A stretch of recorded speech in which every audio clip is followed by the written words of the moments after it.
എറണാകുളം കളമശ്ശേരി തൃക്കാക്കര ഭാഗങ്ങളിൽ ശക്തമായ കാറ്റും മഴയുമാണ്. കാലടിയിലും കനത്ത മഴയാണ്.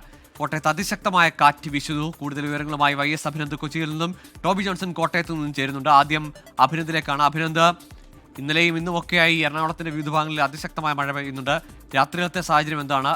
വാഹന ഗതാഗതത്തിൽ എവിടെയെങ്കിലും തടസ്സം നേരിടുന്നുണ്ടോ?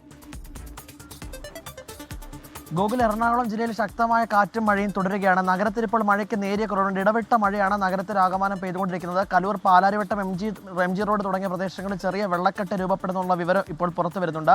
കളമശ്ശേരിയിലും ശക്തമായ കാറ്റും മഴയും തുടരുന്നു. തൃക്കാക്കര, കാക്കനാട് ഭാഗങ്ങളിലും ശക്തമായ കാറ്റ് തുടരുകയാണ്. കാലടിയിൽ നിന്നാണ് ഇപ്പോൾ ഒരു മഴക്കെടുതി വാർത്ത ഉണ്ടാകുന്നത്. ഇലക്ട്രിക് പോസ്റ്റുകൾ തകരാറിലായതോടെ അവിടുത്തെ വൈദ്യുതി ബന്ധം തകരാറിലായി എന്നുള്ള റിപ്പോർട്ടാണ് കാലടിയിൽ നിന്നും വരുന്നത്. എറണാകുളം ജില്ലയിലെ വിനോദസഞ്ചാര കേന്ദ്രങ്ങളിൽ ഇപ്പോൾ രാത്രി നിയന്ത്രണം ഏർപ്പെടുത്തിയിട്ടുണ്ട്.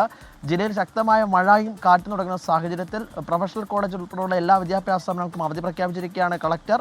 അംഗനവാടികൾക്കും ട്യൂഷൻ സെന്ററുകൾക്കും അവധി ബാധകമാണ്. ഡയറ്റിലെ വിദ്യാർത്ഥികൾ ഇപ്പോൾ ഒരു ആശങ്ക അറിയിക്കുന്നുണ്ട്. ശക്തമായ കാറ്റും മഴയും തുടർന്ന പശ്ചാത്തലത്തിൽ തങ്ങളുടെ പരീക്ഷകൾ അതുപോലെ തന്നെ നടത്താമെന്നുള്ള തീരുമാനത്തിൽ നിന്ന് ജില്ലാ കളക്ടർ മാറണമെന്നുള്ള ഒരു ആവശ്യം ഇപ്പോൾ ഡയറ്റിൽ, അതായത് ടീച്ചേഴ്സ് ട്രെയിനിങ് ഇൻസ്റ്റിറ്റ്യൂട്ടിലെ ചില വിദ്യാർത്ഥികൾ ഇപ്പോൾ നമ്മളോട് പങ്കുവെക്കുന്നുണ്ട്. ശക്തമായ കടലാക്രമണമാണ് ജില്ലയുടെ കടൽ തീരത്ത് ഉണ്ടാകുന്നത്. അതായത് കണ്ണമാലി, ചെല്ലാനം തുടങ്ങിയ പ്രദേശങ്ങളിൽ ഇപ്പോൾ കടൽക്ഷോഭം രൂക്ഷമാണ്. പ്രദേശവാസികൾ ജാഗ്രത പാലിക്കണമെന്ന് ജില്ലാ കളക്ടർ അറിയിച്ചിട്ടുണ്ട്. ഇന്ന് വലിയ കടൽക്ഷോഭമാണ്. ഏതാണ്ട് 4ഓളം വീടുകളിൽ പൂർണ്ണമായും കടൽവെള്ളം കയറിയിട്ടുണ്ട്. കിഴക്കൻ മലയോര മേഖലകളായിട്ടുള്ള മൂവാറ്റുപുഴയിലും കോതമംഗലത്തും പിറവത്തുമൊക്കെ ഇപ്പോഴും മഴ തുടർന്നുകൊണ്ടിരിക്കുകയാണ്. ജില്ലയിൽ ഇപ്പോൾ ഓറഞ്ച് മുന്നറിയിപ്പാണുള്ളത്. ജില്ലാ കളക്ടർ ഇവിടെയുള്ള എല്ലാവരും ജാഗ്രത പാലിക്കണമെന്ന് ജില്ലാ കളക്ടറുടെ നിർദ്ദേശവും ഇപ്പോൾ പുറത്തു വന്നിട്ടുണ്ട്. ഗൂഗിൾ, ഈ സമയത്താണ് കൊച്ചിയിലെ സാഹചര്യം വിശദമാക്കിയത്. എറണാകുളത്തിന്റെ വിവിധ ഭാഗങ്ങളിൽ ശക്തമായ മഴയും കാറ്റുമാണ്. നഗരത്തിലടക്കം യാത്ര ചെയ്യുന്നവർ ശ്രദ്ധിക്കുക. പലയിടത്തും റോഡുകളിൽ വെള്ളക്കെട്ട് രൂപപ്പെട്ടിട്ടുണ്ട്. ടോബി ജോൺസൺ കോട്ടയത്ത് നിന്ന് ചേരുന്നുണ്ട്. ടോബി, ഈ കോട്ടയത്ത് കാര്യമായി തന്നെ ഇന്ന് മഴ പെയ്തു. മഴ നാശമുണ്ടായി. മരമുടിഞ്ഞു വീണൊക്കെ ആളുകൾക്ക് ജീവൻ നഷ്ടമാവാൻ സാഹചര്യമുണ്ടായി. ഇപ്പോൾ രാത്രിയിലും അതിശക്തമായ കാറ്റ് വീശുകയാണ്. ഗോകുൽ, തീർച്ചയായിട്ടും അതിശക്തമായിട്ടുള്ള കാറ്റ് വീശുന്നു എന്നുള്ള വിവരം തന്നെയാണ് ഇപ്പോൾ കോട്ടയം ജില്ലയിൽ നിന്നും പങ്കുവെക്കാനുള്ളത്.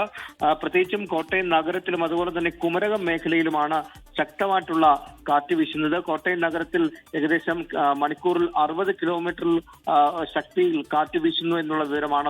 അതുപോലെ തന്നെ കുമരകത്ത് ഏകദേശം മണിക്കൂറിൽ 52 കിലോമീറ്റർ വേഗതയിൽ കാറ്റ് വീശുന്നു എന്നുള്ള ഒരു വിവരം കൂടി ഔദ്യോഗികമായി തന്നെ ലഭിക്കുന്നുണ്ട്. അതുകൊണ്ട് തന്നെ വലിയ നാശനഷ്ടങ്ങൾ ഉണ്ടാകാനുള്ള ഒരു സാധ്യതയുമുണ്ട്. പലയിടങ്ങളിലും വൈദ്യുതി ബന്ധം തകരാറിലായി എന്നുള്ള വിവരം ലഭിച്ചിട്ടുണ്ട്. അതോടൊപ്പം തന്നെ മരങ്ങൾ ഒടിഞ്ഞു വീണതായിട്ടുള്ള വിവരവുമുണ്ട്. എന്തായാലും വിശദമായിട്ടുള്ള വിവരങ്ങൾ ഇനി വരാനിരിക്കുന്നതേ ഉള്ളൂ. ഇന്ന് മുഴുവൻ രാവിലെ മുതൽ തന്നെ അതിശക്തമായിട്ടുള്ള മഴയുണ്ടായിരുന്നു. ഇന്നലെ രാത്രിയിലും ശക്തമായ മഴയുണ്ടായിരുന്നു. ഒപ്പം തന്നെ ഇന്ന് രാവിലെ നമ്മൾ കണ്ടതാണ് ഒരു റബ്ബർ തോട്ടത്തിൽ ഒരു റബ്ബർ മരം ഒടിഞ്ഞു വീണ് ഒരാളുടെ ദേഹത്ത് വീണ് ഒരു തോട്ടം തൊഴിലാളി മരിക്കുന്ന സാഹചര്യം ഉണ്ടായി. അതുപോലെ തന്നെ കോട്ടയം മെഡിക്കൽ കോളേജ് റോഡിൽ മരം വീണ് ഗതാഗതം വൈകുന്നേരം വരെ താറുമാറാകുന്ന കാഴ്ചയും കണ്ടു. അങ്ങനെ മഴക്കെടുതികളുടെ റിപ്പോർട്ടുകൾ വിവിധ ഭാഗങ്ങളിൽ നിന്നും ഇന്ന് ഉണ്ടായി. അതിന് സമാനമായ രീതിയിൽ തന്നെയാണ് ഇന്ന് രാത്രിയിലും ശക്തമായിട്ടുള്ള മഴയാണ് പെയ്യുന്നത്. നാശനഷ്ടങ്ങളുടെ വിവരങ്ങൾ അറിഞ്ഞു വരുന്നതേ ഉള്ളൂ. ഗൂഗിൾ, ശരി, ഏതായാലും കോട്ടയത്തും എറണാകുളത്തുമൊക്കെ ശക്തമായ കാറ്റും മഴയുമാണ്. മറ്റു ജില്ലകളിലെ സാഹചര്യം വ്യത്യസ്തമല്ല. കനത്ത മഴയുടെ പശ്ചാത്തലത്തിൽ നാളെ 11 ജില്ലകളിലാണ് വിദ്യാഭ്യാസ സ്ഥാപനങ്ങൾക്ക് അവധി പ്രഖ്യാപിച്ചിരിക്കുന്നത്. വയനാട്, തൃശൂർ, കാസർഗോഡ്, മലപ്പുറം, കണ്ണൂർ, എറണാകുളം, ഇടുക്കി, കോഴിക്കോട്, കോട്ടയം, പാലക്കാട്, പത്തനംതിട്ട ജില്ലകളിലും മാഹിയിലും കുട്ടനാട് താലൂക്കിലും നാളെ അവധിയായിരിക്കും. വിദ്യാഭ്യാസ സ്ഥാപനങ്ങൾക്ക് അവധി പ്രഖ്യാപിച്ചിരിക്കുകയാണ് 11 ജില്ലകളിൽ.